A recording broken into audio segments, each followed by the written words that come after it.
Welcome to another episode of Hotpicks. We've an action-packed show this week with some great guests. So, we're ready to rock. It's time to unzip the show.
The opening theme from the movie The Photograph, performed there by Robert Glasper.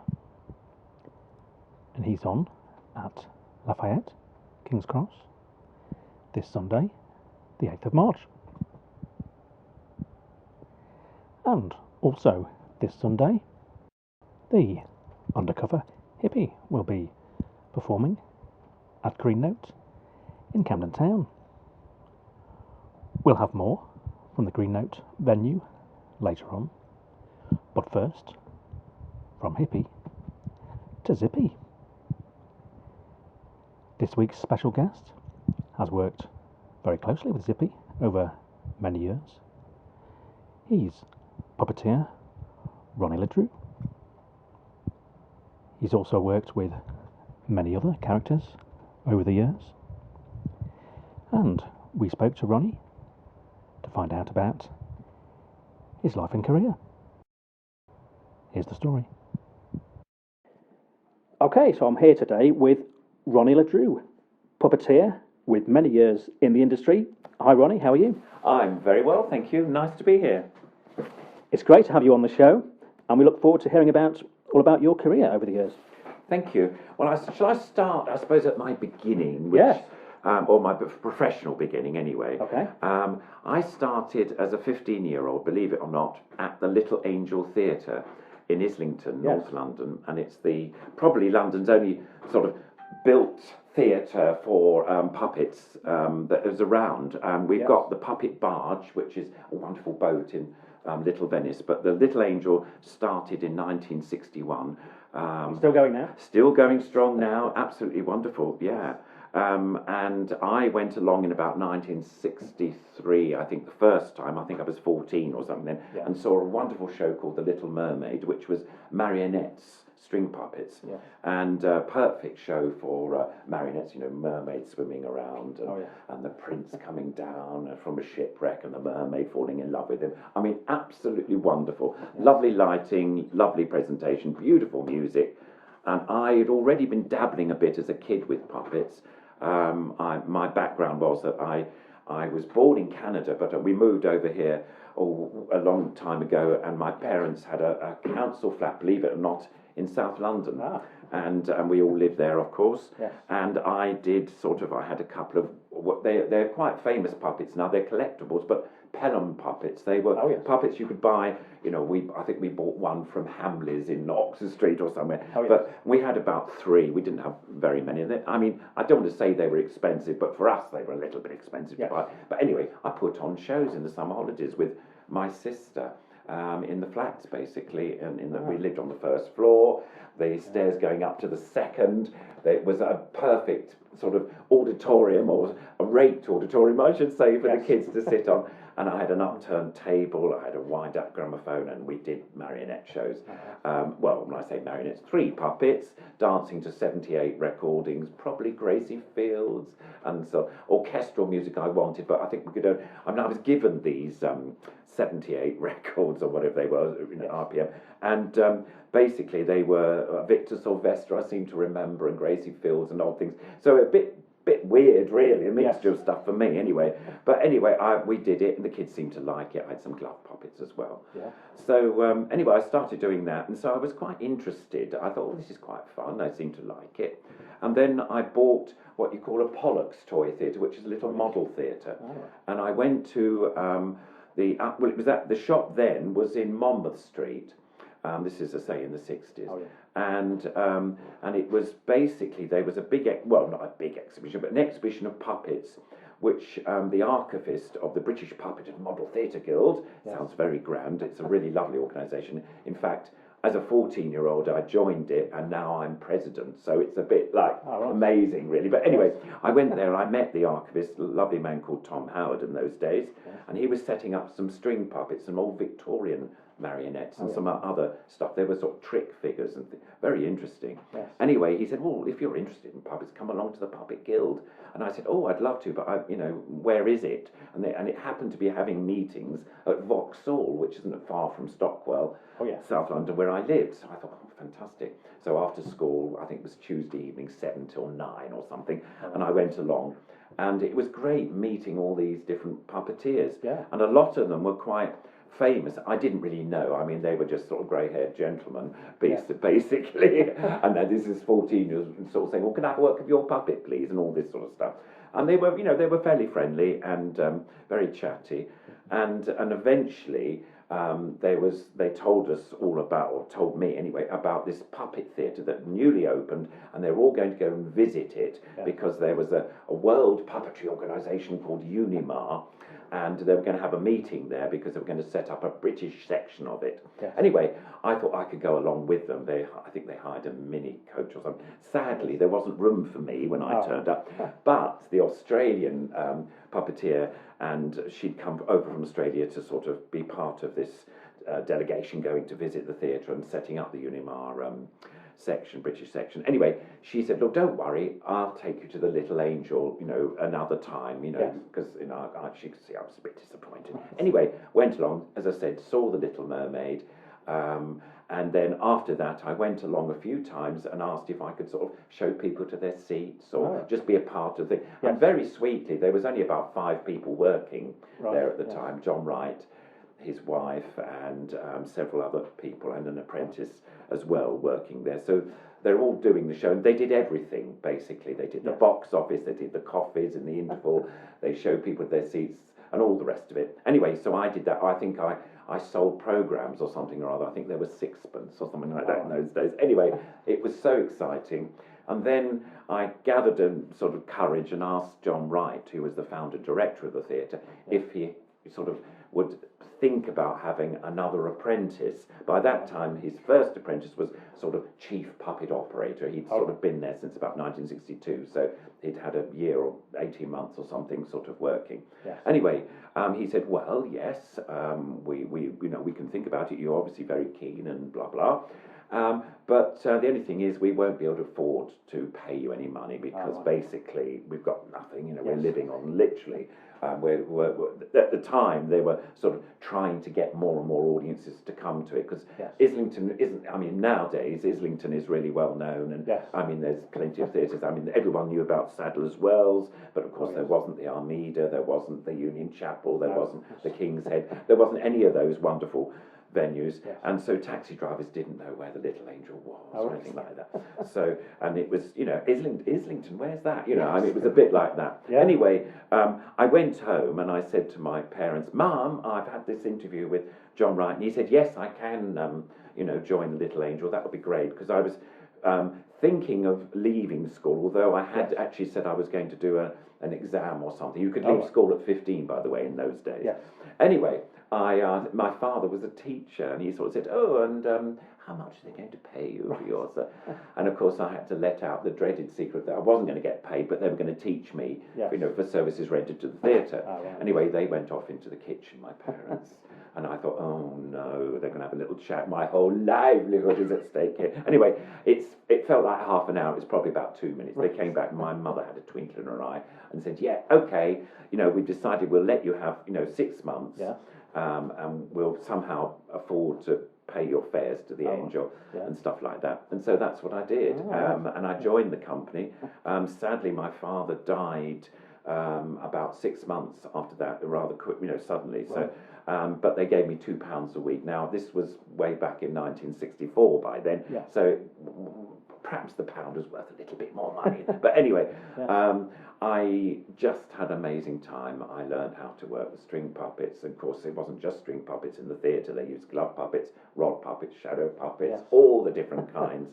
And the theatre, as I say, was originally an old temperance hall, so it was designed to be made into a puppet theatre from being a temperance hall. And so John Wright, when he got the building, which basically was the roof had fallen in, basically the church next door, St Mary's Church, had been bombed during the war, and the church, some of the church fell onto the temperance hall, which is very close, and the roof was very badly damaged, and it was sort of a bit of a wreck. But over the years, when he got it, I think he bought it or got hold of the building or found it in 1959. So he had a year, about 18 months to get it set up. Yes. And so they put a new roof on. Local wood merchants supplied the wood, and he set up a charity. I mean, he did it all. He was a brilliant, man. He got it. He really knew how to do it. Yes. And he'd already been a puppeteer for many years before.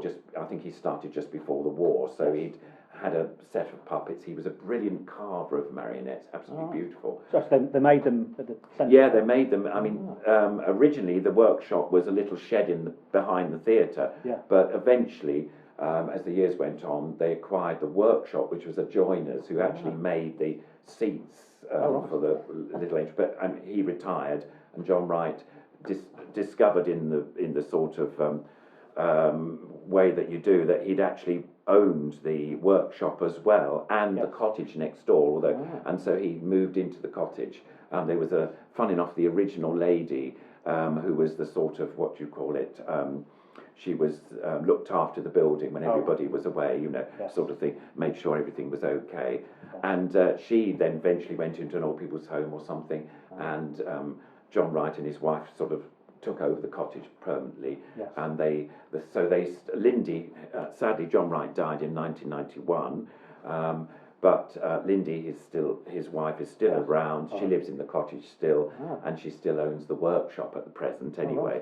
So, and she sort of, I think, I don't know what, she sort of leases it to the Little Angel for them to make stuff, but she has her corner, which is her own corner. Anyway, so that's my story of learning to do puppets. But of course, when you're working in a building for puppet theatre, lots of puppeteers sort of come and visit. And I also kept on membership of this puppet guild, which was wonderful. And one of the puppeteers there was a man called Jan Bussell, and he was very famous with his wife Anne Hogarth, and they founded the Hogarth Puppets in the 30s, believe it or not, for the very first television puppet icon, which was Muffin the Mule. And they did, I saw Muffin when I was a kid. I had an aunt, we didn't have television in the house, but an aunt in Streatham or something or other had a little black and white telly. And I saw it probably about 1955. I mean, literally, probably the last few programmes before it came off air, but this was just BBC then in those days. Ah, right, yes. And was that when there were just 2 channels? Yeah, just 2 channels. I mean, ITV in fact started in 1955, so it was originally just the one channel then. I think it was just BBC when we first saw it, but anyway, so Muffin was there, and I met Jan, and Jan said, well, would you be interested in working with us during the summer? And I thought, well, this would be, great fun to do. Yeah. And so I did summer tours of they had a caravan specially built as a puppet theatre. Yeah. And 8 years and years ago, the London County Council, as it was then, owned all the London parks. I know all the local boroughs do it now, but anyway, it was the London County Council at that time. And so he had this contract to play every single London park, can you believe? 3 shows a day, 3 different parks. And I went with Jan and Anne and another puppeteer, and we did the sort of stage management, and Anne did most of the operating, and Jan did.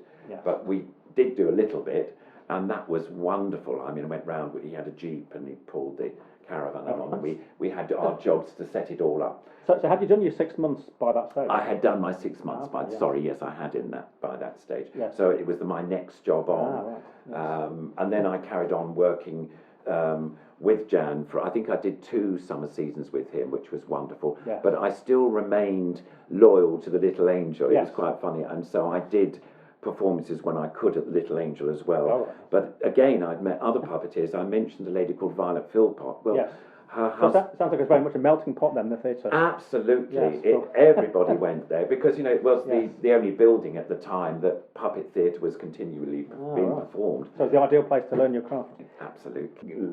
Going ahead a bit, about 1971, I think it was, something like that, there was a visit to the Little Angel. I was back at the Little Angel Theatre at that time, and a lady from Thames Television turned up, and her name was Pamela Lonsdale, with a researcher. Yeah. And she spoke to John Wright. I was in the workshop having some puppets made, because again, as I said, I wasn't a maker.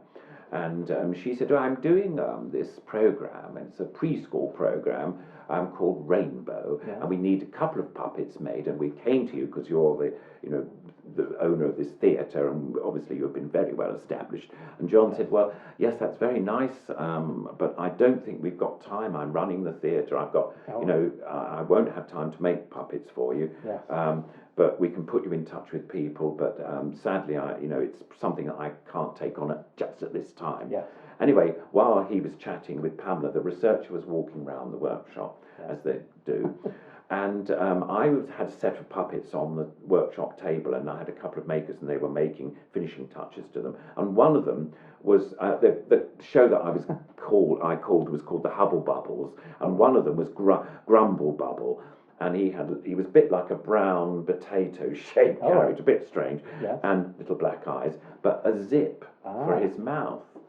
Anyway, when he was too loud, they used to zip him up. That was the idea. Anyway, so blah blah, and I think the researcher must have sort of seen that puppet, and suddenly a few months go by. And the program started. Violet got the job. I was really pleased because and those days with puppeteers, we still are quite a close-knit group. Yes. But Violet said, I managed to get it, and I've made this puppet, and blah blah blah. And so I thought, wonderful. And at that time, it was just Zippy character on the program. Yes. And it was voiced by Peter Hawkins, who was Captain Pugwash and things like that. He was the voice man for lots of puppet programs during that time.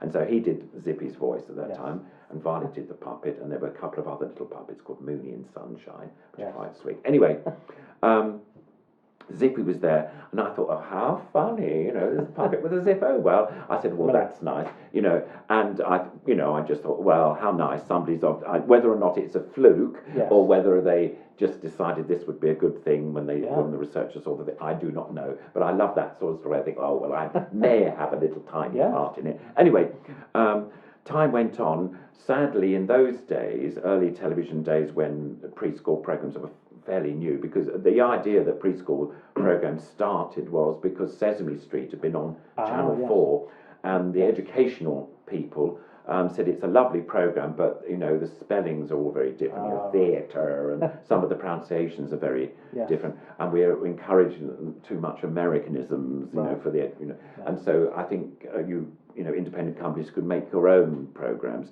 and therefore that's why Rainbow started Pipkins and Hector's House, and not Hector's House.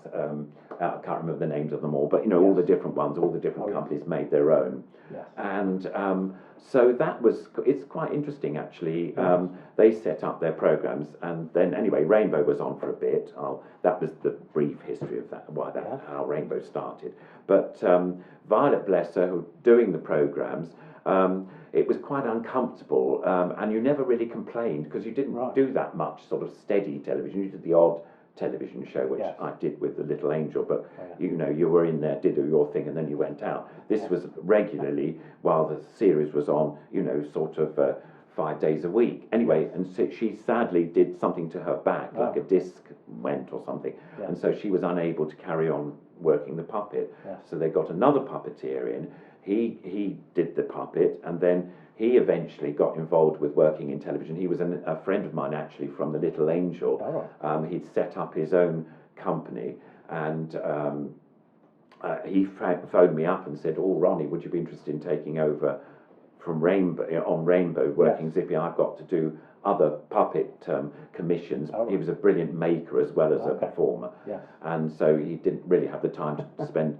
And I said, I'd love to. And I thought, wow, they're going to do a telly show. Anyway, I went along for an interview with Pamela Lonsdale. Yes. What was that like? What did they ask? That was quite funny, really. I mean, I was quite scared. This was in Teddington in Middlesex. Yeah, we went along. that's where they filmed it, wasn't Exactly, yeah. And so I went to her office, as far as I remember, and we sat and chatted. In fact, I think the very first time I went there, no, it was the second time, sorry, I saw her first, and she just said, so what sort of puppetry have you done? I said, I've done a lot of marionettes. She said, yes. She wasn't all that impressed, I don't think. And then I said, I did this, and I've done a bit of television. So, oh, good. And then I thought, oh dear, I think this is not going very well. Anyway, and then I said, I worked with the Hogarth puppets with Muffin the Mule, and she was of the generation that's seen that. Really? And she sort of sparked, that's very interesting. So I said, yes, I did several seasons. They're great friends. They're really lovely. Anyway, so I think that swung it, believe it or not. It was quite fun. Anyway, she was really very nice, introduced me. She took me downstairs into the studio because they were actually filming during the time. Because it had already been going, a couple of years? It's been going for a couple of years. And by that time, Geoffrey Hayes had started as presenter. Original presenter was David Cook, who left after about 2 series, I think. And John Leeson was the original Bungle. We had so you had a new presenter, Geoffrey, and a new Bungle. Was and that different Stanley? That was Stanley Bates, lovely Stanley Bates, And and then we had different singers to begin with. Everyone remembers, obviously, Jane, Rod and Freddie. But it was Carl, Julian, and the lovely girl. Anyway, they were there singers for a bit, and then I think they left, and then Jane, Rod, and Matthew. Matthew Corbett came in first. And then after Matthew left to do Sooty, which is another story for me because I ended up doing Sooty and Sweep as well. So we're at 1973, and you've just started working on Rainbow. That's it, and of course I went down, met the cast, which was really nice, and then Pamela Lonsdale, the producer, suddenly said, "Well, actually, look, we're in the middle of this series, but you must start." As soon as the present puppeteer leaves, can you do that? And it'll be a 6-week contract. And I think I was paid something, about £100 and something, which was a fortune for me. And I thought, oh my goodness! And I remember after the first series, I'm running ahead a little bit, but I bought my mother her first colour telly because she only had a black and white one, and I just thought, well, I can afford it, sort of thing. And because I was living at that time in a single room, and I had very minimal rent to pay and all the rest of it. Anyway, but and I loved it. I mean, I got in there. The puppeteer that I worked with was a girl called Valerie Heberden. Sadly, she's no longer with us now. But anyway, she was a puppeteer it's just one of those coincidences, but at the Little Angel as well at one time. So we'd known each other. So we knew each other, which was really lovely. And she played George, and I did Zippy, and a wonderful voice man called Roy Skelton. who was very famous for the Daleks, you know, Oh, yes. and he did all sorts of stuff. In fact, he did some early puppet work with Robovia for BBC, which was a sort of, I think, late 50s, early 60s sort of string puppet show, which was about a sort of small town and a funny characters. But they were marionettes, funny enough, and that was the man called Gordon Murray, and he became famous later for things like Camberwick Green and Chigley and Trumpeton and all those sort of stock frame animated simple puppets. Anyway, so I just got on with Geoffrey and Stanley, who was Bungle, and Geoffrey, of course, the presenter. And I thought, you know, after the 6 weeks, well, that was very nice. Thank you very much. The series is finished, and we managed. You know, I managed to do it all right on 4. Oh yes. So you were expecting 6 weeks, and then it turned into 20 years. Yeah, I'm extraordinary. And as I say, it did give me a chance to work with other shows. I suppose the first one would be the Sooty Show, which Matthew Corbett at the time was working as one of the singers. And he, during the summer, did the Sooty Show with his dad, Harry Corbett. And so, but sadly, the year, I think it was 1976 or something like that. I'm very bad on the years. But anyway, sadly, Harry had a very bad heart attack in the Christmas of that year. He always played the Mayfair Theatre in London, Sooty Show. And so Matthew had to step in and do that. And then, of course, they were wondering what's going to happen with the Sooty television series, which was continuing on at Thames at those days. And so Matthew decided that he would leave Rainbow and take on the job of presenter, but Harry still worked in the programme. He did become much fitter, although, you know, he had to take things a little bit slow. They were just a bit worried that the fronting, it would be a bit too much for him. Anyway, it was a joy for me because as a kid I'd watched Sooty and Sweep with Harry doing it, and here I was working with Harry Corbett. And I knew Matthew well anyway because of and he'd asked me if I would do Sweep. So that's how I did Sweep, and I did about 3 series, I think. I can't remember. I was asked by the producer that really, Ronnie, you know, all the rest of the Rainbow cast were having a holiday. I mean, what happened was Rainbow would finish, and then during the summer, Sooty would come in, and we'd do something like 2 weeks filming on location. And the years I did it were down in Dorset, which was lovely, which is where Harry Corbett and his wife lived in little village tiled Oakford. And then I went to visit my friend Nigel, who was working in Pipkins at the time. He was doing Hartley hair. And I said, can I come see what you're doing with Pipkins? But also next door, I said, couldn't be a day when the Muppets are in the big studio so I can have a look in that studio? Because, of course, it was in Elstree Studios.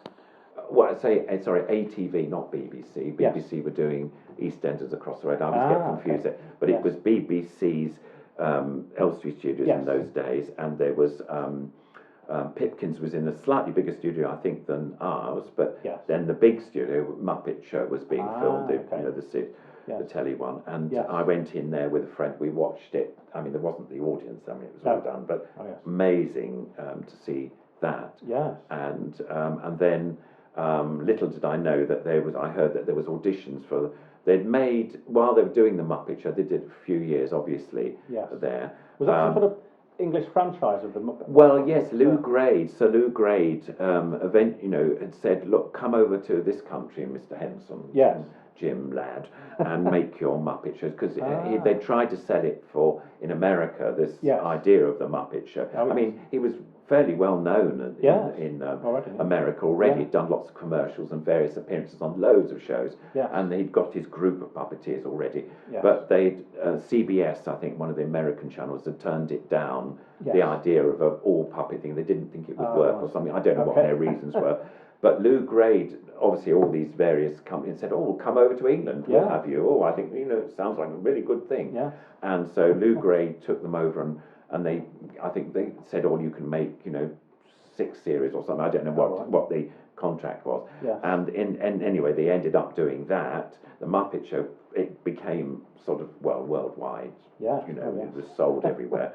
And on that, Lou Grade said, look, why don't you make, Jim had said he's full of ideas and said, I'd like to do a story, that I've written and with various writers, called The Dark Crystal, and that was made at Elstree Studios, film studios across the road. Right. So did you get to meet Jim at this time? Yes, I did briefly. Also, there was an organisation called the Puppet Centre, and a lady called Penny Francis, who's still with us, and she had set up the Puppet Centre with a group of other puppeteer, enthusiasts and people, and puppeteers too. And she'd invited Jim, as he'd been he had a house in Hampstead while he was filming, and it was very nice. And so she had a party, and that was the first time I met Jim. It was like, the doorbell rang, and I said, I'll answer it, Penny, and I opened the door, and there was Jim Henson with his daughter Cheryl, I think. Yes. And I sort of come in, he was, oh, hello, come in.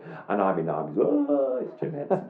But what was very nice was there was an audition after Dark Crystal came out. It was about 1981, I think. But then he had this other idea for the Labyrinth film, and so he auditioned. He needed some extra puppeteers for that as well. Yes. I wasn't involved in the original Dark Crystal, but certainly with the Labyrinth, I went along.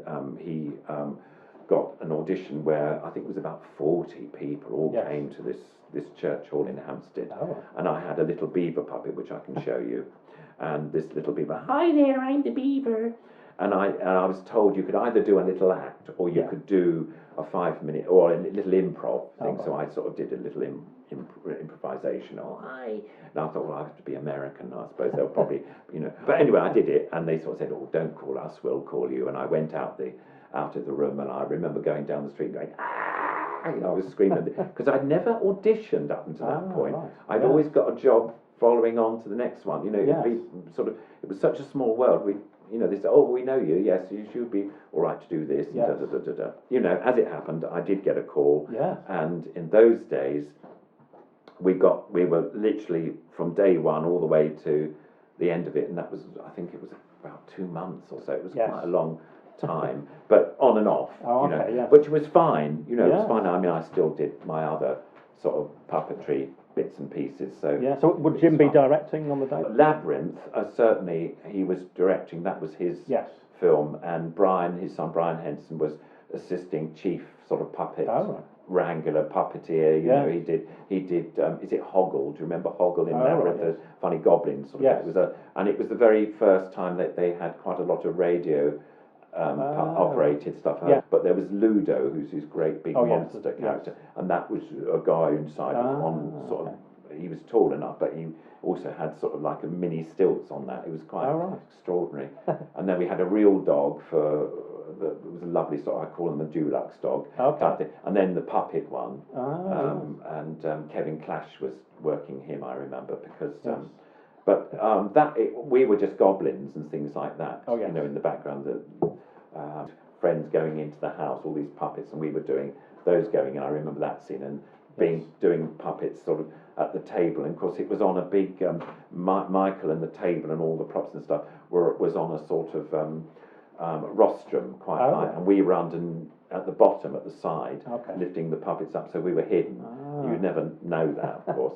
And he'd look down in between takes and say, "You all right, guys?" And everything. So, yeah, we're fine. He was lovely, by the way. And same with David Bowie on Labyrinth. Oh yes, did you get to meet him? Just the once big one moment. It was one lunchtime. We were in those Labyrinth days. We were allowed to take pictures of us. We're working our goblins. In my book, there's a couple of pictures of me with my puppets. But anyway, one of those sessions, we were doing our own little pictures. Yes. The David Bowie came on his own without anybody with him. Just I don't know, walking through the studio, and he came over to say, "Oh, you're right, guys," and I turned around. I just couldn't speak. And my friend said, "Oh yeah, we're fine, thank you," or something. But I mean, a really nice chap. I think that was lovely doing Muppet Christmas Carol. And then I think we did. I think I did Little Shop of Horrors after that. And that was directed by Frank Oz, and that was at Pinewood Studios. And so I've done the rounds of the studios, which is quite nice. And did you play? Was it a particular plant? We were part of the plant. I don't know what you call them, the sort of reeds, the long... There was the plant itself, which Brian and several other people did the mouth. He was hidden behind it, working, Brian Henson, that is. And then other people did the lip movement a little bit. There was some radio stuff. but then we were, what do you call them? Are they tentacle things that were coming out? There was the leaves, and then there was, anyway, I did one of those, and they were on rods like that, and you sort of did, they're a bit like operating a railway signal thing, the old-fashioned way, like that, and there was cables, and if you can imagine, that there was the florist shop, which is Mushnik's shop, and the plant was there, and we were underneath in the basement, as it were, of the shop. But in fact, it was the set was built on a pool where they used to do model shots in Pinewood for boat. It was like a swimming pool, but it was a pool that they had boats, lovely model boats having battles and stuff, or whatever, anything they wanted to use for models. So we were under there. We had monitors and we could see and it was all happening up there. So. Now, all these adventures, are they in your new booklet set? They are. Most of them are. I have a copy of it here. It's called. There it is. The book's called Zippy and Me, and it's published by Unbound. And there's some lovely pictures. But there's me with Zippy. There's pictures. I was talking about the labyrinth pictures. Anyway, it's not too expensive. Oh, that's the Hogarth puppets with a caravan. It goes up to not up to the Dark Crystal because I didn't. I hadn't made it by the time the book was published. I don't think we were allowed to talk about it. I think that was the reason. Because you signed a non-disclaimer or whatever it is to say that until it's out, and it came out beginning of last year or something, and it was anyway. So I wasn't allowed to talk about that. But I talk about Labyrinth. I think I talk about. Little Shop of Horrors, I'm sure I do. But I also talk a little bit about my family, and the book is dedicated to my grandchildren, which is very nice. So I suppose the title, because Zippy was part of your life for more than 20 years. Yes, absolutely. It still is now. It is. I'm about to do a telly thing, I think, week after next for a quiz show, just in a brief appearance. An appearance, right. Yeah, so Zippy is still making appearances. Oh yes. He's again funny enough, it's Elstree. It's quite funny. It's talking a lot about Elstree, but I do a lot of Comic Cons now with Zippy. Those sort of things, because it's very funny. The very first time I was asked to do that, I thought, well, they want to see the Star Wars people. They want to see Doctor Who and all. They don't want to see Zippy. Well, how would it work? Well, exactly. And so I have him. Zippy is sitting or standing. He basically stands behind me, and I have pictures, and I sign them like they do in these Comic Con things.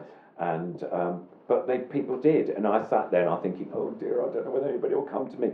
And yet there were queues of people. They just love the character, really, and they do have selfies, so they love to do selfies with. I do a lot of talks and teaching as well now. I talk about my life in puppets, and I'm doing the Beverley Puppet Festival. That's coming up soon. That's in Yorkshire.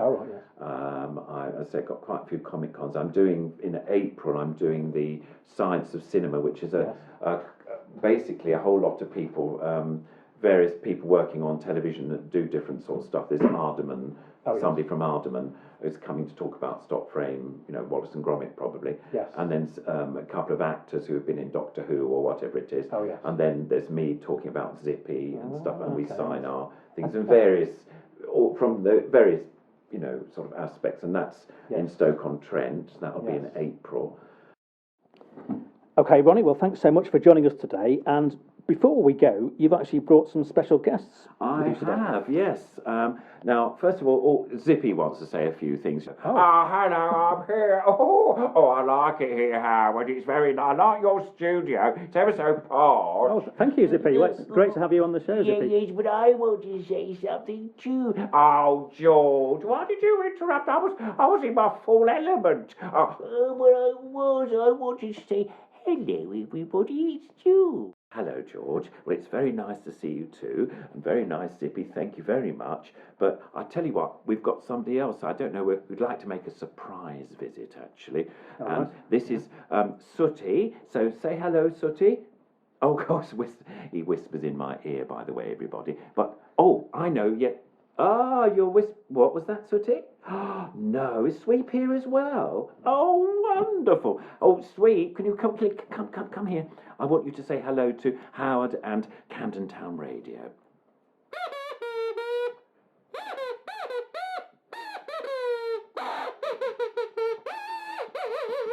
Thank you very much, Thanks. Sweep. That was very good. Yes, good to meet you, Sweep. I'm sure he's very happy to meet you. Are you happy to meet Howard?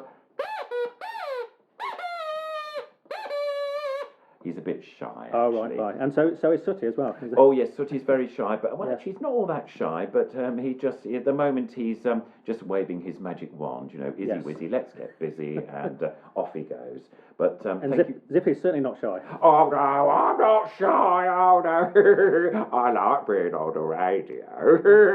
Do you think you could be a DJ, Zippy? Oh yes, I have been in the past. Have you? Oh yes, I did lots of lovely gigs. I did for student unions. Oh, right. Yeah, it was great fun. It's all in the book, by the way. Do you know my book? Oh, right. No, we've not. Yeah, well, I'll tell you, it's called Zippy and Me. Oh, As I say, I don't know who the me is. Wasn't that Ronnie's book? Yes, he is the sort of. He made me come alive. Yeah, he's very good. Anyway, I'm the star, of course. It's called Zippy and Me, available at all good bookshops, and for a very good price, too. So Zippy, what you're saying is if it hadn't been for you, then...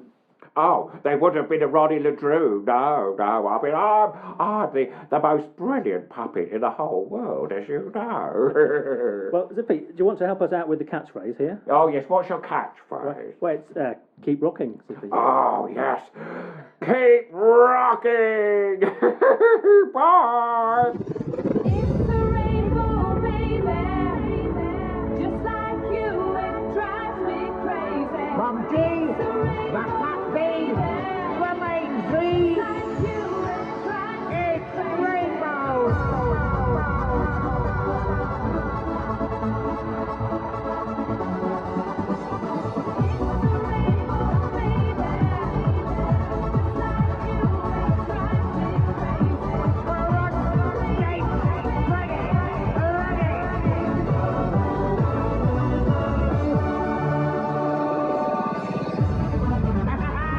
We're back, George! A little bit of peace, love and harmony. Coming from the Rainbow family.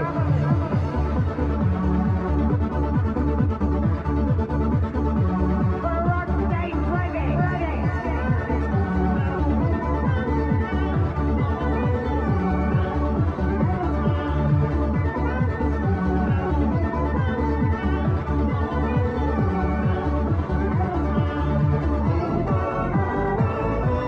One, two, three, four.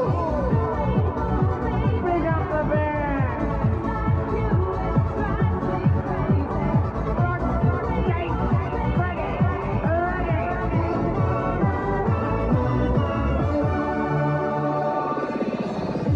Oh, come on, George.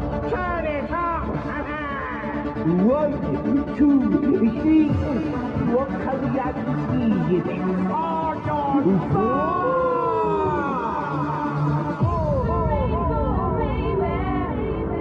Just like you, it drives me crazy. With Rickman and D, won't fail you now.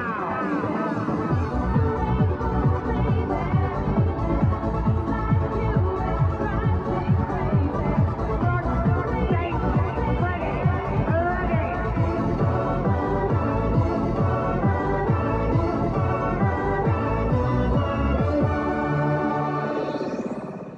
The track, the Rainbow remix there. And before that, the great interview with Ronnie Ledrew. Thanks so much to Ronnie for joining us on the show, along with Zippy, Sooty and Sweep. Ronnie's book, or should I say Zippy's book, Zippy and Me, is out now. Okay, now it's been a while since we headed down to Greenote, Camden Town.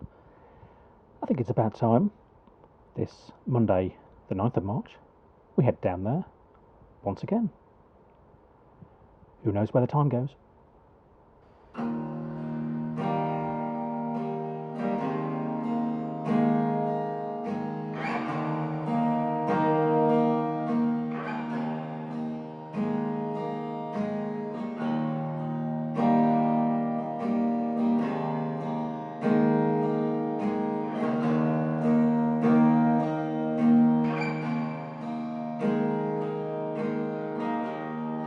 across the evening sky. All the birds are leaving,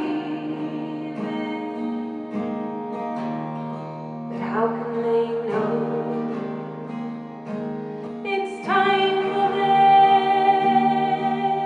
to go? Before the winter fire,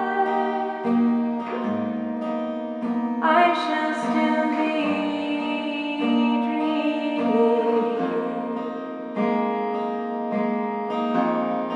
I do not count the time.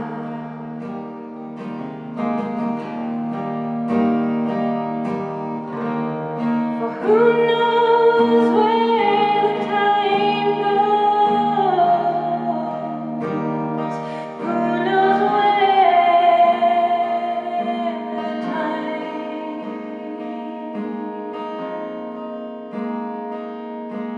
goes?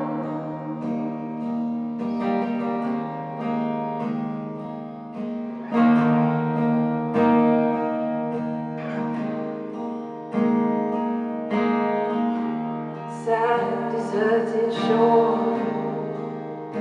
your fickle friends are leaving. But then, you know,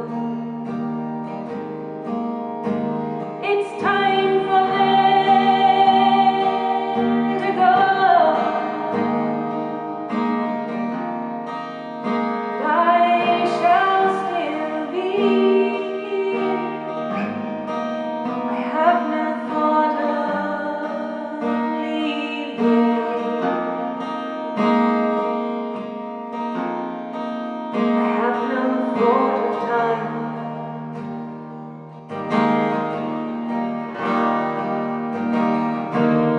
For who knows where the time goes?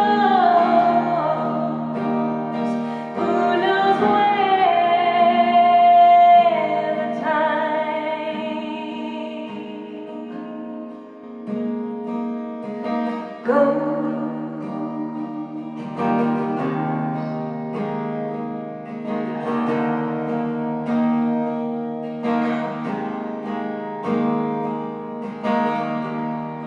And I am not alone. While my love is near me, I know it will be so until it's time to go. So come the storms of winter, and then the birds in spring again.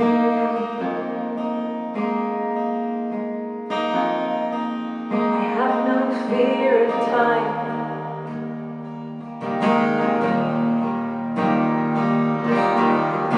For who knows how my love grows, and who knows where the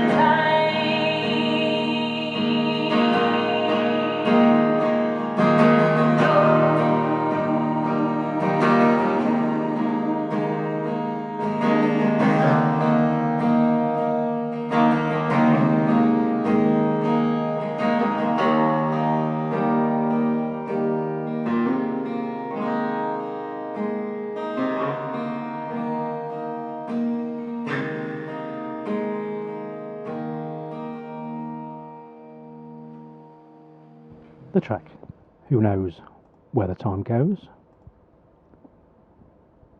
A Sandy Denny track, performed there by Harbottle and Jonas. And they're on at Green Note, Camden Town, this Monday, the 9th of March.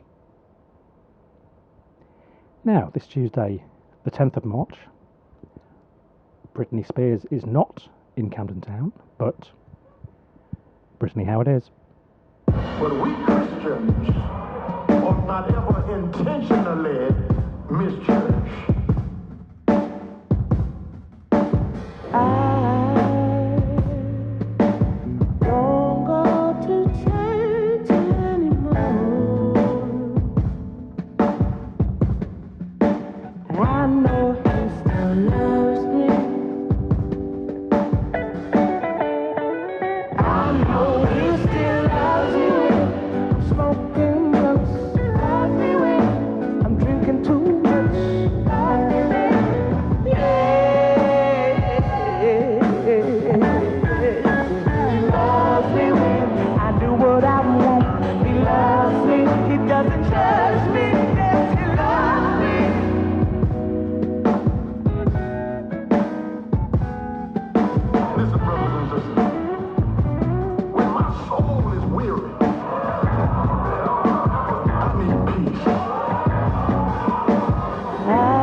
said to my friend who was visiting with me the other day, he gonna live longer than me and you. Because he ain't worried about nothing. He ain't worried about nothing. He ain't worried about nothing. He ain't worried about nothing. I know he still loves me when I'm smoking blunts. Loves me when I'm drinking too much. Loves me when, ooh, yeah. He loves me when I do what I want. He loves me, he doesn't judge me. Yes, he loves me.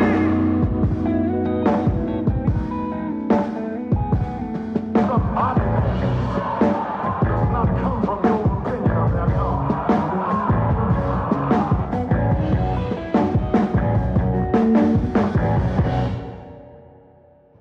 The track He Loves Me by Brittany Howard, and she's on at the O2 Forum, Kentish Town, this Tuesday the 10th of March.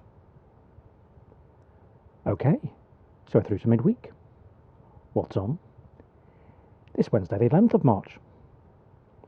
Well, if you head down to the Jazz Cafe, it's time to put on your dancing shoes.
The track Ambient by Henrik Schwarz, and you'll find him at the Jazz Cafe, Camden Town, this Wednesday, the 11th of March.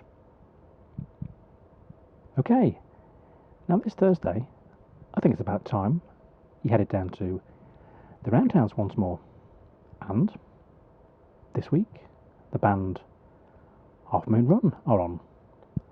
They're a Canadian band, and this is what you can expect.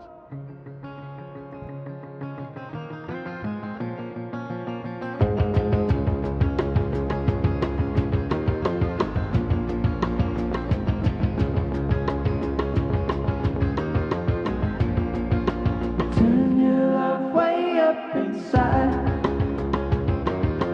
Know you got to hide away and keep your head down, sleep the day away. You're left in such a state that keeps me so inclined. Just you turn your love way up inside.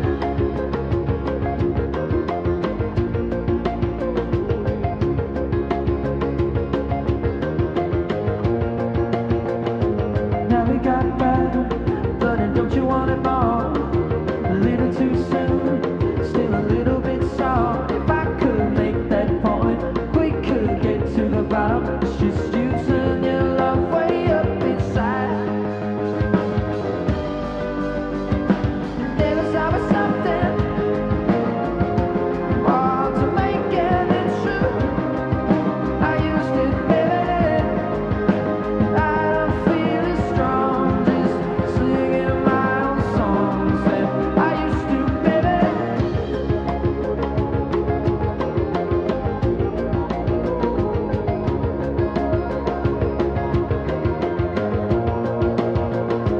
Now that I forgot all those things I need forgetting, now that I said all those things I needed saying, I will come back and I won't mind. And it's just you turn your love way up inside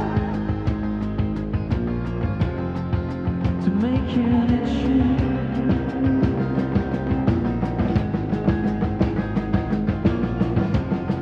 Yeah, you're making it true. Like I used to, baby. There was always something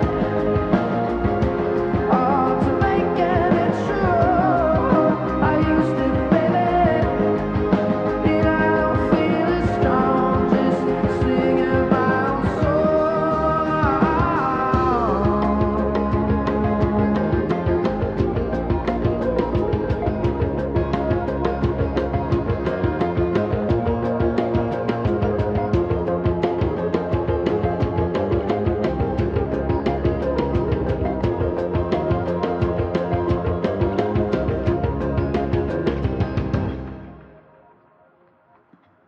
The track Turn Your Love by the band Half Moon Run, and they're on at the Roundhouse, Camden Town, this Thursday the 12th of March.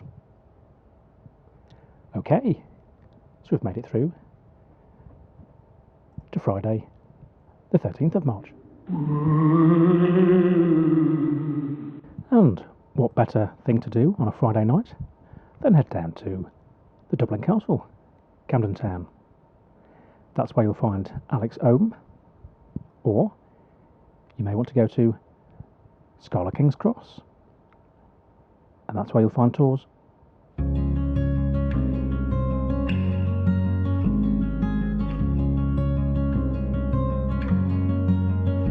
Give me your smile, give me your stare, give me a reason to care. We got it wrong, we made mistakes, we made it up far too late.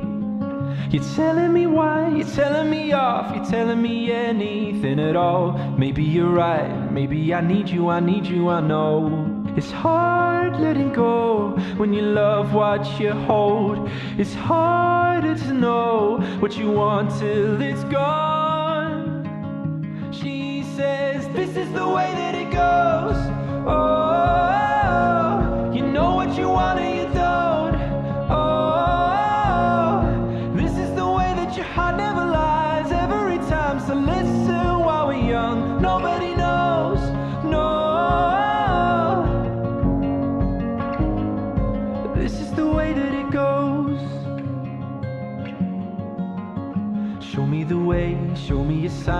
Show me a song that you like. Knock on the door, give me your code. Won't you come in from the cold? I try to pull you close, I try to take it slow. You in my arms, turn off the light, keeping the feeling alive. It's hard letting go when you love what you hold. It's harder to know what you want till it's gone. She says this is the way that it goes. Oh, you know what you want and you don't. Oh, this is the way that your heart never lies every time. So listen while we're young, nobody knows. No, this is the way that it don't think too hard. Listen to the words she said. All we have is time. She says this is the way that it goes.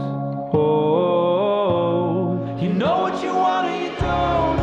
Oh, this is the way that your heart never lies every time. So listen while we're young, nobody knows.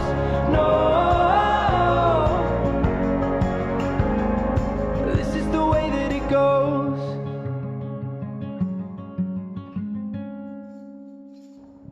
The tours there with the track. This is the way that it goes. They're on this Friday, the 13th of March, at Scala King's Cross. Okay, so what's on this Saturday, the 14th of March? Well, two things are for sure in Camden Town this week. Firstly, there's a lot of great gigs on. Secondly, it's a big area.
in this big area.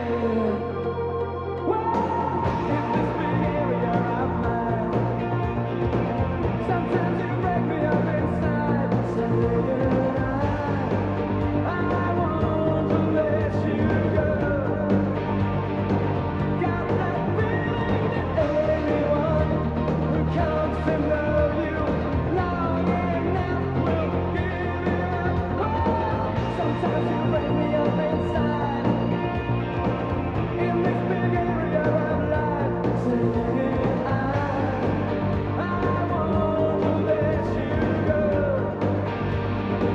Got that feeling that anyone who comes to know you long enough will give it away.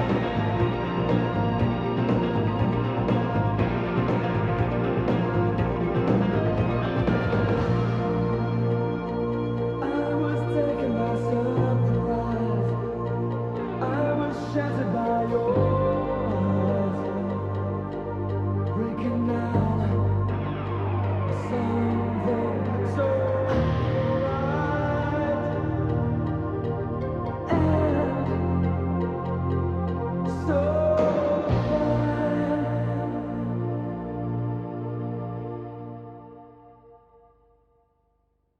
The track Big Area by the band Then Jericho, who are on this Saturday, the 14th of March, at Pizza Express Holborn.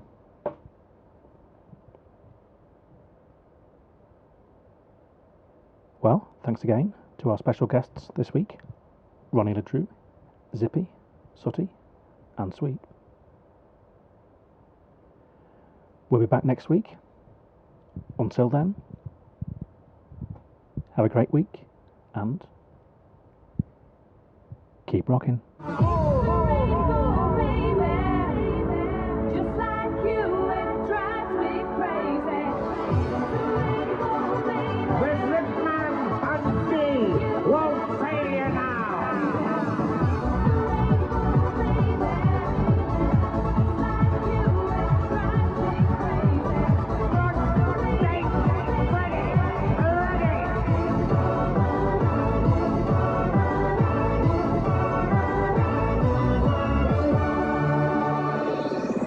Time to say goodbye to you now, I'm afraid, but we'll all see you soon. Take care, bye-bye.